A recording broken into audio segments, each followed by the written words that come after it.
Martini. I'd like to welcome all of you to IT Martini 16 Mobile March Madness. I'm going to be the moderator today for this panel discussion, and today we're going to talk about mobility. Let's go ahead and start. What has really been the impact to 4G to mobile technology? It's actually the carriers, I think, that are the ones who are driving the whole 4G revolution. So I think the impact of bandwidth clearly is going to bring in more richer applications, more secure applications. If you look at a typical 3G tower, each sector can manage simultaneously somewhere between 50 and 70 connections. With 4G technologies, whether it's LTE or WiMAX, they're generally supporting 200 simultaneous connections. What this is a preparation, if you will, for being able to manage not just a marginal number of more smartphones running really fast apps, but it's also the ability to manage more devices that are machine-to-machine, that are in some ways unknown that you're actually connecting to the internet. It's the CEO of Ericsson projected that by 2020 there'll be 50 billion connected devices on the internet.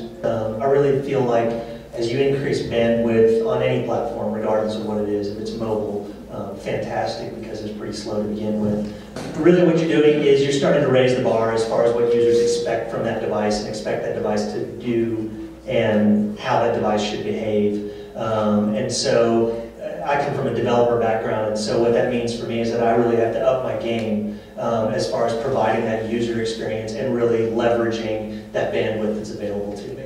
What we're seeing from a customer standpoint is an evolution of solutions. So things that might have been transported traditionally over a wireline solution, whether it be DSL or something else, which has certain limitations in accessibility, availability, speed of deployment, is now going over a 4G solution. So we're seeing a lot more creativity from a customer standpoint in where they serve their customers, how they serve their customers, how they bring their solution out to an end user. Are we going to start to see sort of a migration away from traditional services, DSL, cable, as it relates maybe to small businesses, and on the other side of that, maybe in the enterprise, people are going to start using 4G for backup? I'd say yes to both questions. The big issue is timing. A lot of it has to do with availability of service or availability of coverage, but we're already seeing entry-level solutions for small office, home office, for what we would call cut the cord, where you're replacing traditional services that might be a phone line, DSL, something like that, with a single mobile connection, a 4G connection. I would extrapolate it a little bit even beyond just business applications. I think consumer applications, you'll end up with, as bandwidth increases, you'll see it start to impinge on the markets that like DirecTV and Dish have. I think we're already starting to see some of that crossover. There's some applications that we serve that are, call it trailing edge almost, but they're low bandwidth but high availability required. So we're seeing 3G and 4G as primary, replacing the DSL, business DSL in the branch office, in the convenience stores, and a lot of places where point of sale, the 2.5 million point of sale locations. The iPhone has already replaced half of my laptop functionality, probably 60% of it. Hopefully it will replace my TV, my game console, my credit card. Collaboration tools, I can use my phone for a lot of these productivity functions, for video conferencing, certainly audio conferencing. So the convergence, I think, will become more and more real. Hopefully with IPv6 all the way, you will even have a always-on type of connection in the mobile world. So the possibilities are endless. I don't think we're going to be getting rid of the DSL in the offices, despite what everyone thinks. I think we have a lot of people out there who look and like the feel of it being there, and they don't trust wireless that much. And I think it's really applications.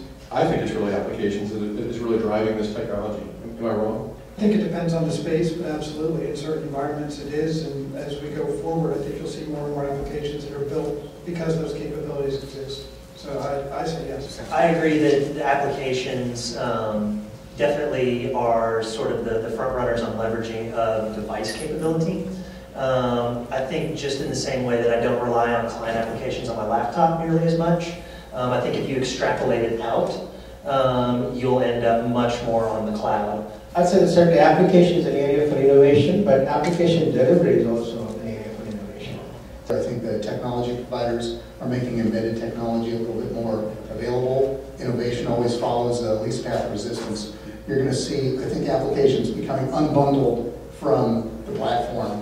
What I think it is it's about the right tool for the job. And if you need something that is native to the device, then yeah, it's definitely all about the apps, pushing things forward and really driving the technology. But ultimately, I think you're going to have to get to a place of device independence at some level. So on my iPad and on my iPhone now, I've got complete enterprise access, plus all my personal. And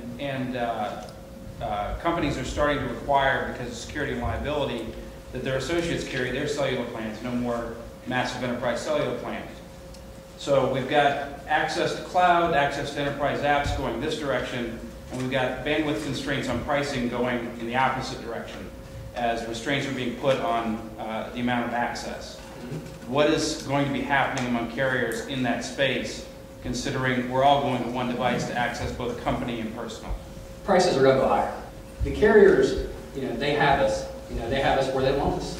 As far as pricing, the only way I see it changing, I don't think there's going to be unlimited plans with them anymore.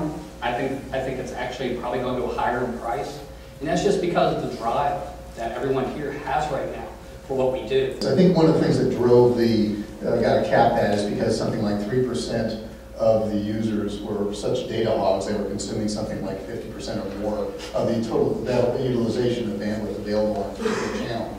So I'm curious if people would accept limits on the total amount of monthly megabytes, or if they prefer speed grading as a way of slowing down the toll road. This is a country that's grown up on flat rate pricing for the most part.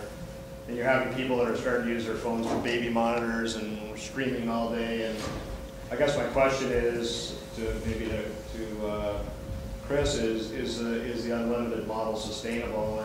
And maybe the more general question is there enough 4G capacity to handle the kinds of things that people are going to be trying to do if they're going to be streaming all the time? You mentioned 3% of the people using 50% of the capacity. What happens if 50% of the people start trying to stream all day? I think, when will the 4G networks have enough just fundamental capacity independent of the pricing model to handle what might be coming? I'm a salesperson, not an engineer, so from a pure capacity standpoint, I really can't answer the question. But I do think what you're going to see is more and more bundling to drive a price point higher so that you're able to reach a capacity level that has some truly sustainable financial model. So whether that's delivering video content, doing phone service, doing wireless service, data service, all of those other things, you'll achieve a combined price point that for us is higher and more attractive, but for you is still a cost savings of all of those individual components from the different providers. We are seeing more and more the 4G devices that we have serve as Wi-Fi hotspots. So if you take a Sprint Samsung Epic like I have in my pocket, I can turn it into a Wi-Fi hotspot, but I'm not sitting in a Starbucks someplace. I could be out at my kid's baseball game and connect my younger son's MP3 player so that he can download a new song while he's sitting there or a video while he's sitting there. But the perception remains, Wi-Fi is convenient. And I think you mentioned earlier about the usage paradigms you get familiar with. Oh, let me check for a hotspot. Boom, oh, it's there. Oh, connect. Boom, I'm done. People know how to connect to Wi-Fi so easily, and that was one of the reasons why we caught on to this, and we actually were the first company to ship a portable hotspot in that business, and we effectively opened that category. We see, looking forward, that handset is a hotspot. I think we all kind of agree there's this paradigm shift, right? We're all sort of moving toward mobility. And my next question really kind of hits to that. Is the PC dying? Is this the beginning of the end for the PC as we know it? I'm not sure yet, and I would say that for a lot of the functionality, yes it is. For me, the time it takes just to boot up a laptop is, oh come on, I just can't wait anymore. So the convenience of a mobile device or an iPad or something like that all of a sudden makes that problem seem even more exaggerated. So I think at some point, yes, we will. But there's also a functionality that we continue to have for certain types of functions. So I think what you'll see is those devices evolve. And there's a lot in the marketplace right now. I mean, the Samsung Galaxy Tab is a lot smaller than an iPad. Some people think it's too small, some people think the iPad's too big. I mean, you're going to have an evolution over time. I'm not going to place a phone call on a device that's this big, so but am I going to carry 3 or 4 devices too? You'd be hard pressed to see it go away. I think for people who are pure content consumers, yes, mobile, no problem. If you're a content producer in any way, shape, or form, though, at least at this point, there's not a great way to produce a lot of content on a mobile device. I think it's going to follow a similar evolution as what we saw maybe 10, 15 years ago. Desktop PCs, one of the key applications for the high-performance desktop PC was gaming. Right. And it was a $2,000 answer to a $400 problem. And here comes Xbox and PS3s, and all of a sudden there's this huge drop in AMD's revenue. And I think tablets represent a similar thing for the net, exactly as you described, the lightweight casual user. So I think that the PC, the laptop, has overreached in terms of the functionality it's serving. I agree. I think with the proliferation of cloud storage, I think things may change. That erosion may be faster, especially if you have personalization, which you could do on the cloud. With HD devices, display becomes a little bit more powerful on a small device with HDMI.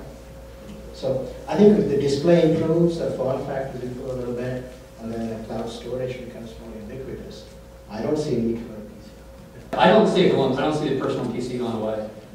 Even though we talk about the cloud and how we can all go up to the cloud and cloud make everything better, we're still back at our point about limitations of the 3 and 4G networks. And we talk about mobility, we talk about convergence, we talk about all these great things that we're able to do. What about security as it relates to mobility? I mean, this is potentially a real nightmare for the enterprise. There are lots of measures to mitigate those things, a lot of common sense things, honestly, that we apply. I mean, if you have a laptop or a thumb drive, the truth is you probably are more of a security risk. You're more of a privacy risk with just those devices. So it's kind of just people get antsy about it, I think, because it's in your pocket. I think that the mobile users are ones with the phones, leave the phones around, phone gets stolen. Yeah. How many people don't have a password on their phone? I think where the study was like 80-some% that don't put a password on it. Those are the people that have security risks. Most of your enterprise users that have thumb drives and have laptops, most IT departments full disk encryption on everything. As we start using mobile for more secure, more privileged transactions, I think part of that is education too. It is. Multi-factor authentication is sort of coming up. It's not really mature yet. Adding some biometrics on top of that. How many of us were afraid to use ATM deposits until you use it? There's a lot that happens outside of your device. There's a lot of the apps that we've developed. Most of what you see is purely just a view of stuff, and so the actual security of that data and the integrity of that data, sort of at its source and in its transmission, is separate from that device. So it really is. I think there's a little bit of perception. There's definitely behavioral issues that go with security that are. It's not a technological issue at that point. So. I think the security issue is one that the IT departments are going to have to face. It's going to be actually far more complicated than it seems, because you've got devices that serve both the personal use and business use. And if the company doesn't deploy the device, then what rights do they actually have to wipe information and that sort of thing? And a lot of it's going to be driven by individual behavior. And I would like to thank our panelists today for a great